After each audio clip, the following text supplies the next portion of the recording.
Hello everyone. So in the last class, first we completed the derivation of charging of capacitor in LCR circuit. After that, we proceeded with the case of discharge of capacitor in LCR circuit. In discharge of capacitor case, we did up to equation number 4.38. Now this is the general expression for the charge that we have derived in the last class. Okay, now what we'll do today, first we'll find the values of these arbitrary constants capital A and capital B using the two initial conditions. The first initial condition is at t equal to 0, q is equal to q naught. That means when we release the key, at that time the capacitor is fully charged. The second initial condition is at t is equal to 0, current is 0. Since charge is constant, current is dq upon dt. So current will be 0 at t equal to 0. So we'll proceed in the same way we did in the charging of capacitor case. So the first thing is we use the first initial condition in equation number 4.38. So the first initial condition says that t is equal to 0, q is equal to q naught. So substitute t is equal to 0 and q as q naught. So what we'll get q naught is equal to a into e raised to power 0 1 hoga plus b into e raised to power 0 1. So q naught is equal to a plus b. So this is the first equation that we'll get using the first initial condition. Now we'll use the second initial condition. At t is equal to 0, current is 0. So for that we have to first find the value of current, and we know by definition current is dq upon dt. So differentiate this equation number 38 with respect to time and we'll get the expression for current, and then we can apply the second initial condition in this equation. So current becomes, you have to differentiate charge with respect to time.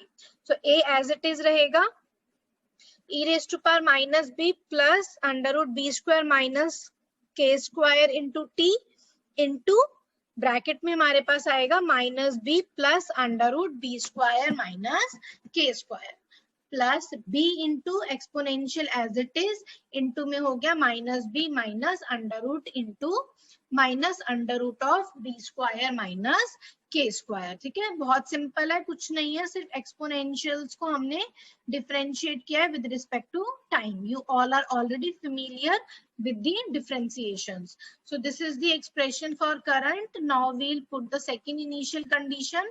At t is equal to 0, current is 0. So I is equal to 0 equal to a into this bracketed term e raised to power 0 1 होगा plus b into bracketed term e raised to power 0 हमारा 1 होगा since t is equal to 0. So what we'll get now here, this equation can further be rewritten as, इस equation को हम कैसे लिख सकते हैं, माइनस बी कॉमन ले लो, ब्रैकेट में क्या होगा a plus b plus under root B square minus के स्क्वायर कॉमन ले लो, ब्रैकेट में है a minus b and that is equal to 0. Now substitute a plus b equal to q nought from equation 39 in equation number 40. So what we'll get now, minus b into q naught plus under root b square minus k square into a minus b is equal to 0. So a minus b कितना हो गया, a minus b हमारा हो गया b into q naught divided by under root b square minus k square. तो हमारे पास दो equations आ गई. एक इक्वेशन है a plus b is equal to q naught, दूसरी इक्वेशन है a minus b is equal to b into q naught upon under root of b square minus k square. So we have to find the values of these two constants a and b, and we have two equations in a and b. So by adding these two equations, we'll get the value of constant capital A, and by subtracting these two equations, we'll get the value of the constant capital B. बिल्कुल उसी तरीके से जैसे हमने charging वाला case किया था. तो ये डिस्चार्जिंग वाला केस जो है हम ये थोड़ा जल्दी जल्दी करेंगे क्योंकि एग्जैक्टली चार्जिंग वाले केस की तरह ही है, और चार्जिंग वाले केस में हमने ऑलरेडी जो है 3 लेक्चर लगाए हैं. तो जब हम इन दोनों इक्वेशंस को ऐड करेंगे तो कैपिटल ए हमारे पास क्या आएगा, q nought upon 2 into 1 plus b upon under root B square minus के स्क्वायर, और दोनों इक्वेशंस 39 और 41, इन दोनों इक्वेशंस को जब हम सब्ट्रैक्ट करेंगे we will get the value of the constant capital B. ये तुम अपनी नोटबुक में खुद से कैलकुलेट करके देखना चाहो तो वो भी कर सकते हो। कैपिटल बी हमारे पास आएगा q nought upon 2 into 1 minus b upon under root of B square minus के square. So after getting these values of a and b, substitute this in the general expression for q in equation number 38. So we will get the final equation of the discharging of capacitor in LCR circuit. So after substituting capital A and capital B, we will get q is equal to, substitute कर दो a की value q naught upon 2 into 1 plus b upon under root b square minus k square into e raised to power minus b plus under root b square minus k square into t plus q naught upon 2, हम a और b दोनों में से common ले लेंगे तो वो बाहर आ गया हमारे पास, और स्क्वायर ब्रैकेट में हमारे पास अब ये दूसरी term I after substituting the value of b। तो हमारे पास now this is the general expression representing the discharge of capacitor in a LCR circuit। तो ये जो जनरल एक्सप्रेशन है इसको याद रखना है। अब हमने जैसे चार्जिंग ऑफ कैपेसिटर में 3 स्पेशल केसेस पढ़े थे depending upon the relative values of b and k, ditto उसी तरीके से हम डिस्चार्जिंग में भी ये केस पढ़ेंगे। ठीक है, तो फर्स्ट केस हमारा क्या है, first case when B square is greater than k square, and what is the value of b and k square हमने already let किया था 1 upon LC, और b को हमने let किया था r upon 2l, तो b square हो गया r square upon 4l square and that is greater than 1 upon LC। q की एक्सप्रेशन में देखो एक्सपोनेंशियल में हमारे पास फैक्टर है under root B square minus के स्क्वायर, तो when B square is greater than के square that means the square root term is real and positive. So जो दोनों कोफिशिएंट्स हैं एक्सपोनेंशियल टर्म्स के they are real and positive. ठीक है, तो जैसे जैसे बिल्कुल उसी तरीके से जैसे हमारा चार्जिंग वाला केस था उसी तरीके से हमारा डिस्चार्जिंग वाला केस चलेगा for all the 3 special cases. ठीक है, फर्स्ट केस में हमने देखा under root minus B square, sorry first case में हमने देखा under root B square minus के square is always real and positive when B square is greater than के स्क्वायर। ठीक है, तो अब इस केस में हमारे पास जो चार्ज होगा it will be over damped और डेड बीट। ठीक है, हमने जो हमारा चार्जिंग वाला केस था उसमें भी हमारे पास ये सेम आया था ओवर डैम्प्ड और डेड बीट, इसमें भी यही है। ठीक है, इस इक्वेशन में when at t equal to 0, जब t हमारा 0 होगा तो देखो e रेज टू पावर 0 हमारा 1 हो गया, यहाँ पे भी e रेज टू पावर 0 1 हो गया, ये दोनों टर्म्स हमारी कैंसिल आउट होंगी तो हमारे पास q हो गया q नॉट। ठीक है, ये अगर तुम खुद से सॉल्व करके देखोगे तो तुम्हें पता चलेगा। इस पर्टिकुलर केस के लिए इस इक्वेशन में पुट करो t equal to 0, so at t is equal to 0 जब हम उसको पुट करेंगे तो q हमारा हो जाएगा q नॉट। इसका मतलब इसका जो कर्व है that will start from q naught. ठीक है, डिस्चार्जिंग वाला केस है और हमें पता भी है at t is equal to 0 capacitor is fully charge equal to q not, तो हमारा कर्व जो है वो q नॉट से शुरू होगा। और नेक्स्ट क्या होगा, as t tends to infinity what happens, जब t हमारा इंफिनिटी की तरफ जाएगा this square bracketed term is always less than this b term, इसका मतलब e raise to power minus infinity होगा। So as t tends to infinity e raise to power minus infinity tends to 0, similarly here e raise to power minus infinity will tend to 0, तो हमारे पास charge क्या हो जाएगा 0। हमारे पास देखो यही curve है, ये जो स्मॉल a से डिनोटेड है this is the curve representing the first special case when b square greater than k square, there is a exponential decrease and at t is equal to 0 the charge is maximum q naught, और जैसे जैसे time is increasing the charge जो है it is decreasing, and in this case we say that the charge is over damped or dead beat। ठीक है, जैसे हमारा charging वाला केस था। Now we will proceed with the second special case which says that when b square is equal to k square. अब इसमें देखो equation में जैसे चार्जिंग में था जब b स्क्वायर अगर k स्क्वायर के इक्वल हो गया तो डिनोमिनेटर हमारा 0 हो गया और 1/0 जो है हमारा इंफिनिटी होता है, तो वो पॉसिबल नहीं है केस, ऐसे में तो सोल्यूशन हमारा ब्लो अप हो गया। तो हम कहते हैं B square is not exactly equal to K square, it is nearly equal to K square. ठीक है, तो इस केस में क्यों हम ऐसे कहते हैं, बिकॉज इस केस में जो कोफिशिएंट है एक्सपोनेंशियल टर्म्स के, they will become infinite which is not possible. तो हमारे पास इसमें भी सेम उसी तरीके से हम करेंगे चार्जिंग वाला केस की तरह। अब इसको जो है ये तुम खुद करना, मैं एक बार तुमको दिखा देती हूँ फिर से। चार्जिंग वाला हमारा केस था सेकंड, दिस वन। ठीक है, इसका हमने पूरा डेरिवेशन किया था। ठीक है, अब इसकी इक्वेशन और डिस्चार्जिंग वाली इक्वेशन में क्या डिफरेंस है, अब ये क्यू नॉट का फैक्टर हमारे पास नहीं है। ठीक है, तो अब हमारी इक्वेशन जो है वो स्लाइटली चेंज हुई है। तो हमारी इक्वेशन जो है वो क्या हो जाएगी, अब यहाँ पे क्यू नॉट का फैक्टर नहीं आएगा। ठीक है, बाकी फैक्टर्स एज इट इज है। तो इसी तरीके से इसको हम सॉल्व करेंगे। हमारे पास चार्जिंग वाले केस में सेकंड स्पेशल केस के लिए जो इक्वेशन आई थी वो ये आई थी। ठीक है, इसी तरीके से अब आप तुम लोगों को प्रोसीड करना है और डिस्चार्जिंग वाला जो केस है उसके सेकंड स्पेशल केस के लिए चार्ज की वैल्यू निकालोगे। एग्जाम में जब ये डेरिवेशन आता है तो थोड़ा सा स्टेप्स लिख के उसके बाद you can directly right the result, जरूरी नहीं है कि पूरा शो करना है। ठीक है, तो यहाँ पे दिस चार्ज जो है it can be calculated as done in the previous articles. इसमें भी यही लिखा है जैसे हमने चार्जिंग वाले केस में क्यू की एक्सप्रेशन निकाली थी, डिट्टो उसी तरीके से हम डिस्चार्जिंग वाले केस में क्यू की एक्सप्रेशन निकालेंगे। ठीक है, और हमारे पास जो एक्सप्रेशन आएगी वो आएगी q is equal to q nought into 1 plus b t into e raise to power minus b t. और ये जो डेरिवेशन है ये बहुत सिंपल है, बिल्कुल उसी तरीके से प्रोसीड करना है। बस एक चीज का फैक्टर का डिफरेंस है कि वहां पे क्यू नॉट प्लस था क्योंकि वहां हमने x निकाला था, फिर x से q निकाला था।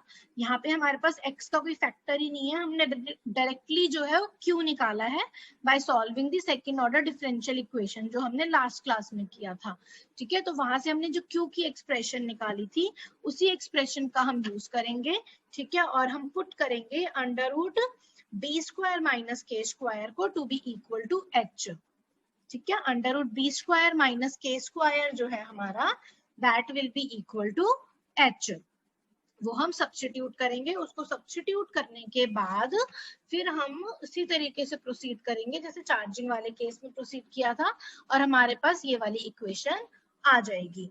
तो जैसे हमने चार्जिंग वाले केस में कहा था कि ये कौन सा केस निकला था, क्रिटिकली डैम्ड केस निकला था, उसी तरीके से यहाँ पर भी क्या है ये, this is the critically damped discharge. ठीक है, जिसका हमने प्लॉट यहाँ पे किया है which is shown by this curve small b। किस तरीके से जा रहा है देखो, as t equal to 0, q क्या होगा हमारा ई रेज टू पावर 0 1 होता है, यहाँ पे टी को 0 पुट करो, q is equal to q nought. So curve जो है it will start from q nought at t is equal to 0, q is q nought and as t is equal, t is tending to infinity, e raise to power minus infinity 0 की तरफ जाता है। तो हमारा this curve जो है it is proceeding towards 0 as t tends to infinity, but this curve is slightly away from this curve A। दोनों का behavior same है, t is equal to 0 पे q naught है, as time decreases, as time increases the charge is decreasing with time, बस उनका जो pattern है वो थोड़ा सा डिफरेंट है। ठीक है, तो ये भी हमारा क्रिटिकली डैम्ड डिस्चार्ज है। नाउ नेक्स्ट केस हमारे पास आया, this is a very important case when B square is less than के स्क्वायर। बिल्कुल उसी तरीके से प्रोसीड करेंगे सिमिलरली चार्जिंग वाले केस की तरह।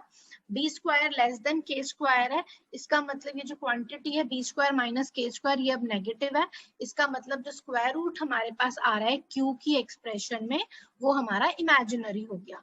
ठीक है, तो जैसे हमने चार्जिंग में लिखा था under root B square minus के स्क्वायर को I can write as under root -1 into under root k square minus B square. -1 क्या होता है हमारा आयोटा स्क्वायर होता है ना, इसमें आयोटा को जे से डिनोट किया है, तो हमारा अंडर रूट -1 हो गया जे इंटू के स्क्वायर माइनस बी स्क्वायर। जैसे हमने under root k square minus B square को ओमेगा लेट किया था उसी तरीके से इसको ओमेगा लेट करेंगे। तो अब हम क्या करेंगे, जो हमारे पास जनरल एक्सप्रेशन है चार्ज की उसमें जहां जहां under root B square minus के स्क्वायर है उसको हम रिप्लेस करेंगे by j omega, where omega is under root k square minus b square and j is same as that of iota जो हमारे कॉम्प्लेक्स नंबर्स में होता है। ठीक है, तो अब हमें क्या करना है, इस इक्वेशन में जहां जहां under root B square minus के स्क्वायर चार जगह, यहाँ पर है, यहाँ पर है, यहाँ पर है और यहाँ पर है, इन चारों जगहों पे हम j ओमेगा लिखेंगे। तो हमारे पास अब चार्ज की एक्सप्रेशन क्या आ गई, चार्ज की एक्सप्रेशन आ गई q is equal to q nought upon 2 in square brackets we have 1 plus b upon j omega e raise to power minus b plus j omega into t plus bracket में 1 minus b upon j omega into e raise to power minus b minus j omega into t. So we have simply replaced under root b square minus k square by j omega in the third special case of b square less than k square, like we did in the charging of capacitor case. तो उसी तरीके से अब हम इस equation को भी solve करेंगे।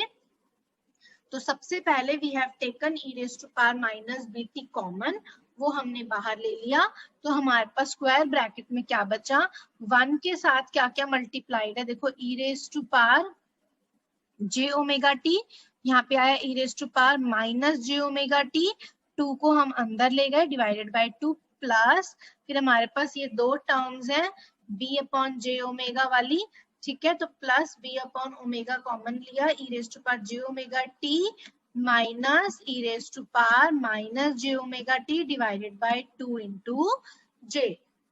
तो e raise to power iota theta plus e raise to power minus iota theta divided by 2 हमारा cos थीटा होता है, तो ये हो गया cos ओमेगा टी। चार्जिंग वाले केस में मैंने ये ऑलरेडी एक्सप्लेन किया था, definition of cos theta and sin theta in terms of एक्सपोनेंशियल्स।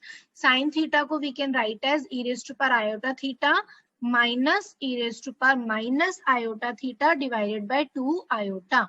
तो ये हमारा हो गया q is equal to q naught e raised to power minus bt into cos omega t plus b upon omega into sin omega t. Now we'll take omega outside the square bracket और q हमारा हो गया q naught e raised to power minus bt upon omega square bracket में omega cos omega t plus b sin omega t.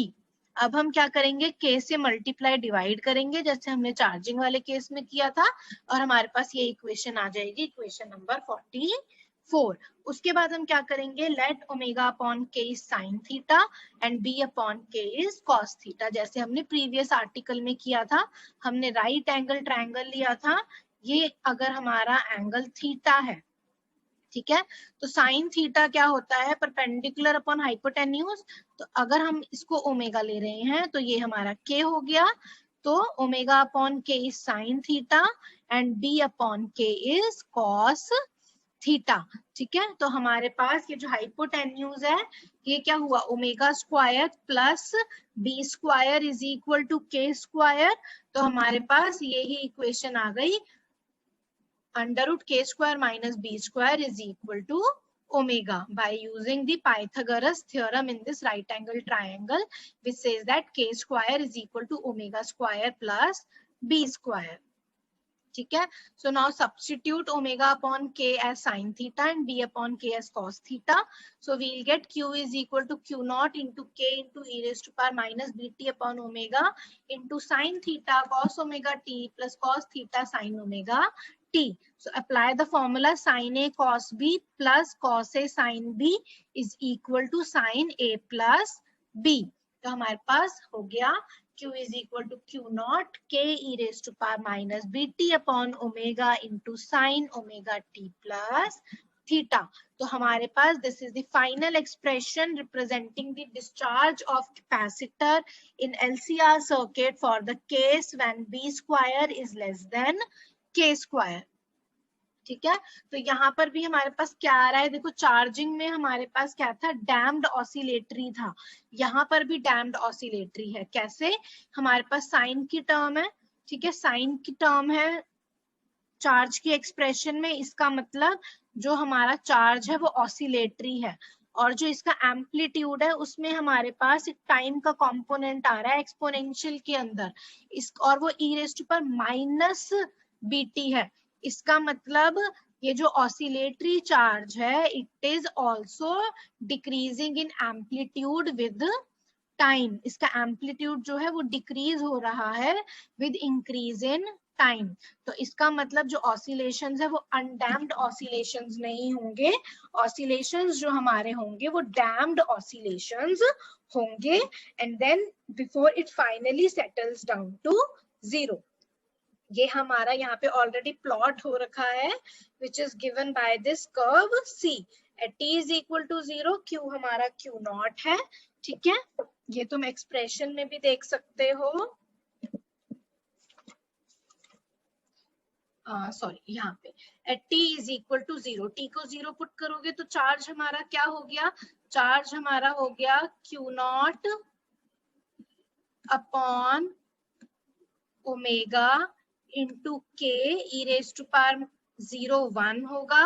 Bracket में हमारे पास बचा t को 0 पुट कर दो साइन थीटा, साइन थीटा हमारा क्या है, sine theta is nothing but omega upon के, तो ओमेगा और के जो है वो कैंसल आउट होंगे, तो हमारे पास q क्या हुआ, q nought. So at t is equal to 0, q is equal to q nought. So curve जो है it will start from q not.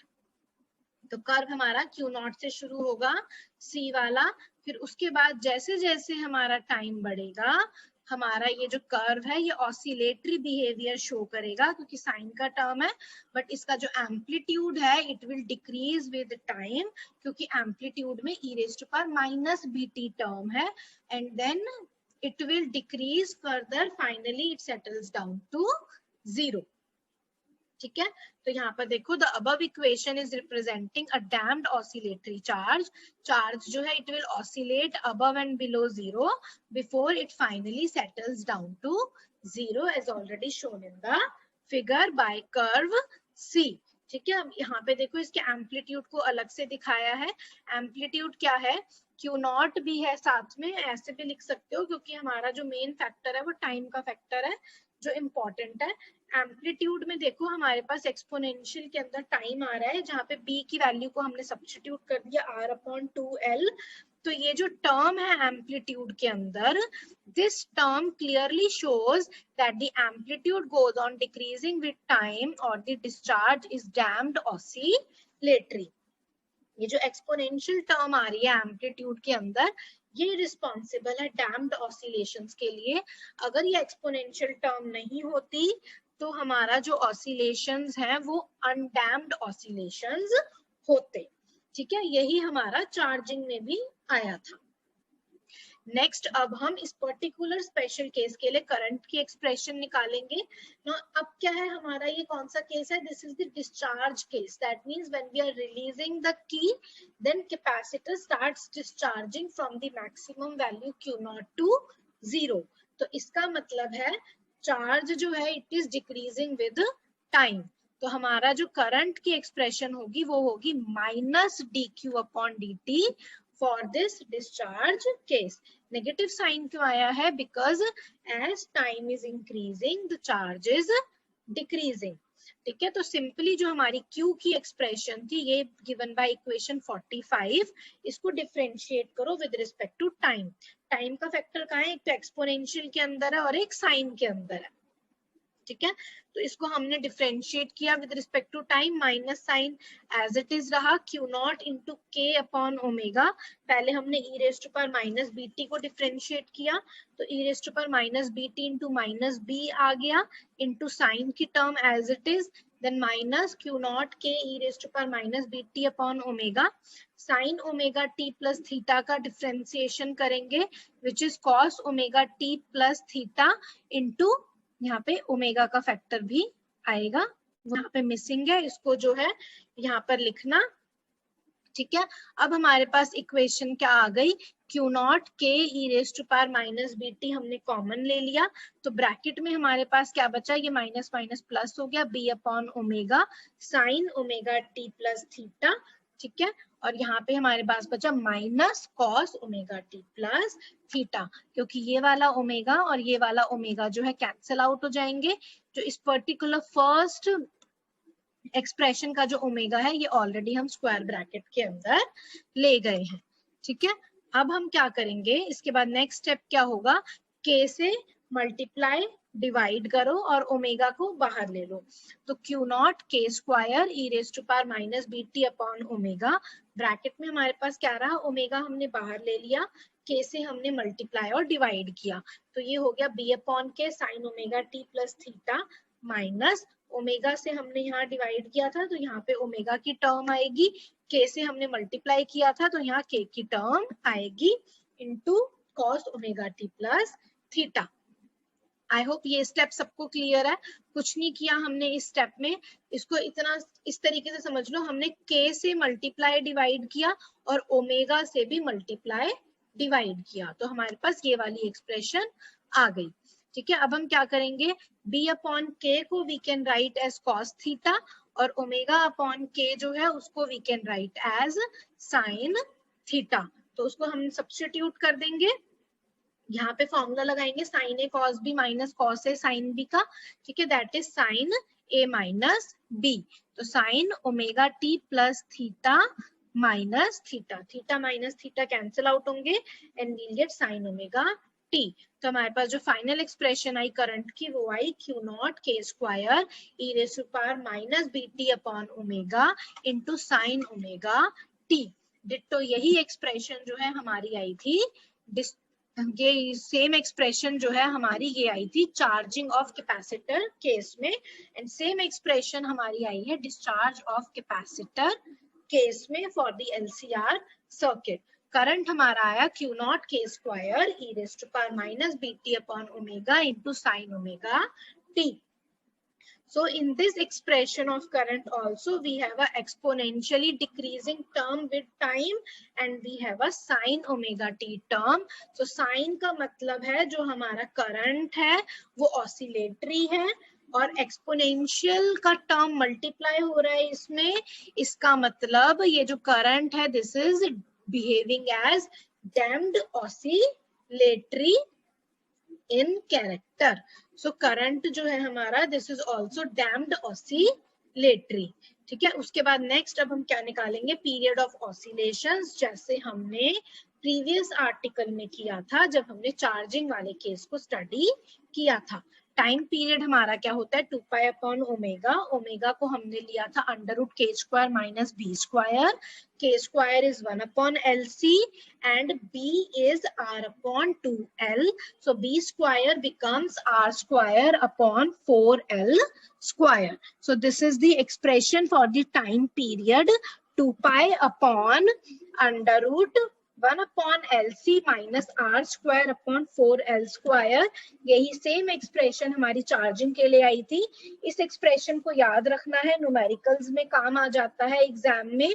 Next, when we know the time period we can find the frequency of oscillations in the circuit, frequency is inversely proportional to time period, so mu is 1 upon t, that is equal to 1 upon 2 pi into under root of 1 upon LC minus R square upon 4L square, ठीक है। यही same expressions charging में आई थी, same expressions discharging में है, इनकी final expressions को याद रखना है।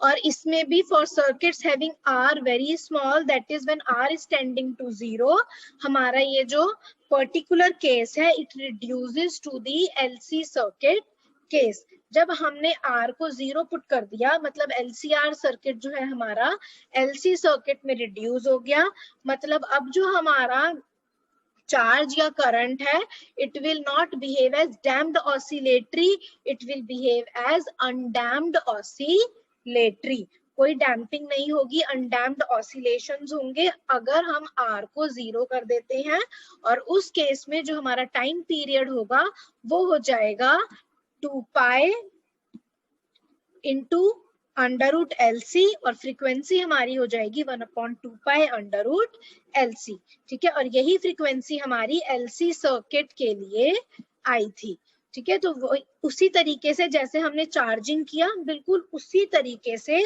हमने डिस्चार्जिंग वाला केस किया।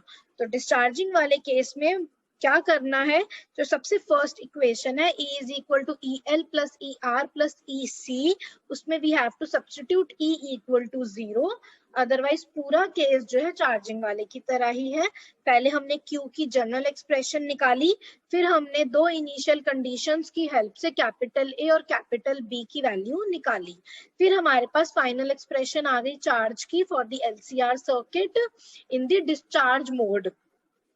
फिर हमने 3 स्पेशल केसेस स्टडी करे। फर्स्ट स्पेशल केस था when B square is greater than K square, और उस केस के लिए हमने देखा था चार्ज जो है हमारा वो ओवर डैम्प्ड या डेड बीट था। फिर हमने क्या किया, सेकंड केस देखा।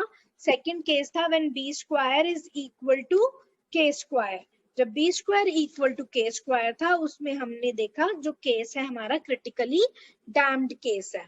फिर थर्ड था when B square less than K square which is the very important special case, और उसमें हमने देखा when B square is less then K square, in that case जो हमारा चार्ज है वो भी डैम्प्ड ऑसिलेटरी इन कैरेक्टर है, और जो करंट है वो भी डैम्प्ड ऑसिलेटरी इन कैरेक्टर है।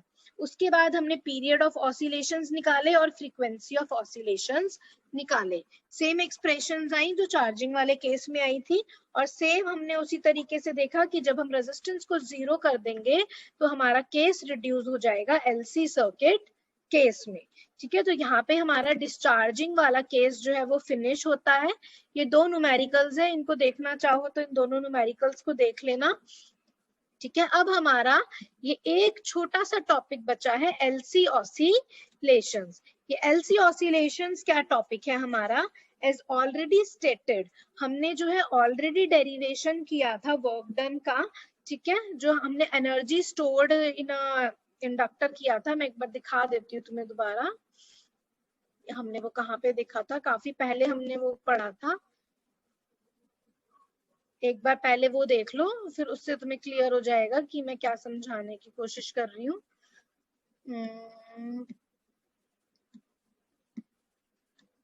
और पहले है 1 सेकेंड,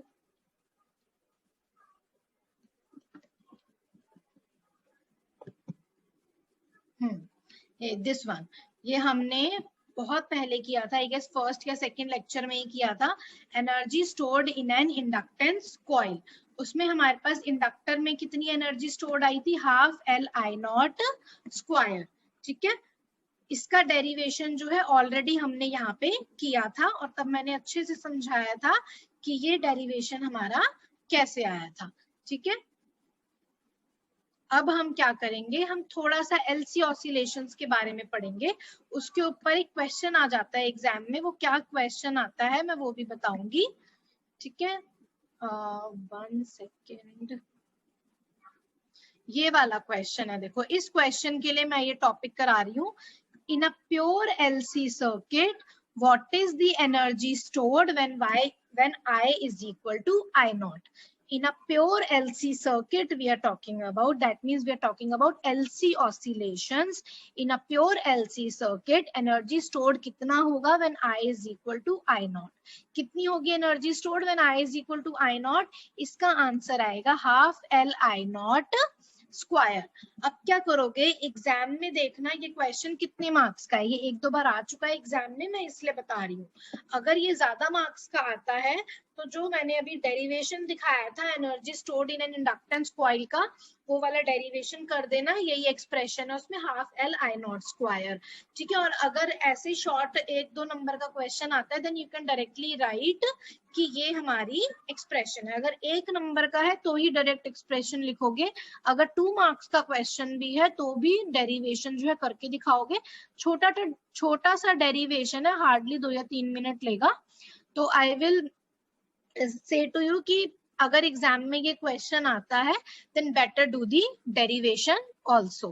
ठीक है, तो LC ऑसिलेशंस क्या कहती हैं कि अगर हमारे पास एक सर्किट है which is consisting of a pure inductor and capacitor, ठीक है, तो वो सबको पता है LC सर्किट जो है हमारा it is oscillatory in nature. हमने ऑलरेडी इसके ऊपर पूरा डेरिवेशन कर रखा है। ठीक है, जब क्या होता है इसमें, जब current through L attains its peak value I0, जब हमारा जो इंडक्टर है उसके अक्रॉस जो करंट है वो मैक्सिमम हो जाता है I नॉट, तो इंडक्टर में जो एनर्जी स्टोर्ड होती है वो मैक्सिमम हो जाती है, and that maximum energy stored is half L I naught square, और जो कैपेसिटर है उसमें एनर्जी स्टोर 0 हो जाती है। इसका मतलब क्या है कि जो टोटल एनर्जी है हमारी that oscillates between L and C, जो टोटल एनर्जी है वो कांस्टेंट रहती है, and that oscillates between L and C। अगर L में एनर्जी बढ़ेगी तो C में कम होगी, अगर C में एनर्जी बढ़ेगी तो L में कम होगी, इस तरीके से कि टोटल एनर्जी जो है वो हमेशा सेम रहे। ठीक है, तो अगर इंडक्टर में एनर्जी मैक्सिमम हो गई तो कैपेसिटर में 0 हो जाएगी, और अगर कैपेसिटर में एनर्जी स्टोर्ड मैक्सिमम हो गया तो इंडक्टर में 0 हो जाएगा, such that total energy remains same. तो in a pure LC circuit the energy is always oscillating between L and C। Now जब हमारा इंडक्टर जो है उसमें जब करंट मैक्सिमम हो जाता है तो एनर्जी अक्रॉस द इंडक्टर हो जाती है half L I naught square, और कैपेसिटर में एनर्जी स्टोर्ड 0 हो जाता है। Now what happens when capacitor is fully charge, जब कैपेसिटर हमारा फुल्ली चार्ज हो जाता है दैट मींस उस केस में चार्ज हमारा हो गया Q naught. When capacitor is fully charge Q is equal to Q naught, और जो कैपेसिटर में जो एनर्जी स्टोर्ड है वो मैक्सिमम हो जाती है half Q naught square upon C। ये एक्सप्रेशन तुम ऑलरेडी देख चुके हो जब तुमने 11-12 में पढ़ा है, कैपेसिटर के अक्रॉस जो एनर्जी स्टोर्ड होती है वो हाफ CV स्क्वायर होती है, Q is equal to CV होता है तो Q स्क्वायर अपॉन 2C, और जब कैपेसिटर फुल्ली चार्ज है एनर्जी मैक्सिमम है, so we are replacing Q by Q not, तो एनर्जी हो गई half Q naught square upon C। अब ये एनर्जी मैक्सिमम है, इसका मतलब जो एनर्जी स्टोर्ड है in the inductor that energy through L will be 0। और ये क्यों होगी ये देखो यहाँ से भी हमें पता चल जाएगा। देखो हम कहते हैं when capacitor is fully charge that means when Q is equal to Q naught, ठीक है, और एनर्जी अक्रॉस द इंडक्टर कितनी है हाफ L I स्क्वायर है, ठीक है, I हमारा क्या होता है dQ अपॉन dt, Q हमारा कांस्टेंट है, कांस्टेंट का डिफरेंशिएशन क्या होगा 0, तो I हमारा 0 हो गया when Q is equal to Q not, तो हाफ L I स्क्वायर क्या होगा 0। तो अगर हमारी कैपेसिटर की जो एनर्जी है इलेक्ट्रोस्टैटिक एनर्जी जो है अगर हमारी वो मैक्सिमम हो जाती है तो जो इंडक्टर के अक्रॉस जो एनर्जी है मैग्नेटिक एनर्जी वो हमारी 0 हो जाएगी, सच दैट टोटल एनर्जी जो है हमारी वो कांस्टेंट रहेगी। और इन बाकी अदर केसेस जब हमारा इंटरमीडिएट केसेस है उस केस में एनर्जी जो है it will be partly magnetic and partly electrostatic. Capacitor के अक्रॉस भी कुछ एनर्जी होगी, इंडक्टर के अक्रॉस भी कुछ एनर्जी होगी, और इस तरीके से होगी कि टोटल एनर्जी जो है हमारी that will remain same. If we are considering there is no loss of energy then total energy हमारी सेम होगी। हम क्यों कह रहे हैं total energy same, because we are considering pure LC circuit. Pure means when there is no loss of energy. In general real अगर हम experiment देखें या रियल सेटअप देखें तो वहां पे प्योर जैसा कुछ भी नहीं होता, there is always some loss of energy, ठीक है। So the total energy, that means the magnetic energy plus electrostatic energy in a pure LC circuit remains constant. When current through the inductor attains the peak value, then energy through the inductor becomes half L I naught square and the energy stored in the capacitor becomes 0. Similarly, when capacitor is fully charged, then its electrostatic energy becomes half Q naught square upon C, which is maximum, and in that case the magnetic energy through L becomes 0, ठीक है, and in intermediate cases the energy is partly magnetic and partly electrostatic. So the total energy remains same if we assume no energy is lost, ठीक है। तो magnetic energy हमारी कितनी होती है half L I square, और हमारी electrostatic energy क्या होती है half CV square which is equal to Q square upon 2C। अगर I हमारा मैक्सिमम हो गया I नॉट तो हमारा इलेक्ट्रोस्टैटिक एनर्जी 0 हो जाएगी, मैग्नेटिक एनर्जी मैक्सिमम हो जाएगी, और अगर चार्ज मैक्सिमम हो जाता है Q नॉट तो इलेक्ट्रोस्टैटिक एनर्जी हमारी मैक्सिमम हो जाएगी Q naught square upon 2C, और जो मैग्नेटिक एनर्जी है वो 0 हो जाएगी, ठीक है। और जो फ्रीक्वेंसी ऑफ ऑसिलेशंस है एलसी सर्किट में क्या होते हैं ये सबको पता है, 1/2 पाई अंडर रूट एलसी, क्योंकि एलसी सर्किट जो है हमारा it is oscillatory in nature. और कौन से ऑसिलेशंस है, अनडैम्प्ड ऑसिलेशंस, ठीक है। तो यहाँ पर हमारा यूनिट 1 का पार्ट 1 फिनिश होता है, ठीक है। यूनिट 1 फिनिश नहीं हुआ, यूनिट 1 का पार्ट 1 फिनिश हुआ है। नेक्स्ट क्लास से हम यूनिट 1 का पार्ट 2 शुरू करेंगे, जिसमें हम ऑल्टरनेटिंग करंट की बात करेंगे। अब तक हमने जो भी हमारा सर्किट लिया उसमें हमने जो पावर सप्लाई दी थी वो डीसी पावर सप्लाई दी थी। अब हम नेक्स्ट आगे फर्दर ऑन मूव करेंगे फ्रॉम डीसी टू एसी। तो अब नेक्स्ट पार्ट जो है यूनिट 1 का, उसमें we'll talk about first alternating currents, ठीक है। व्हाई?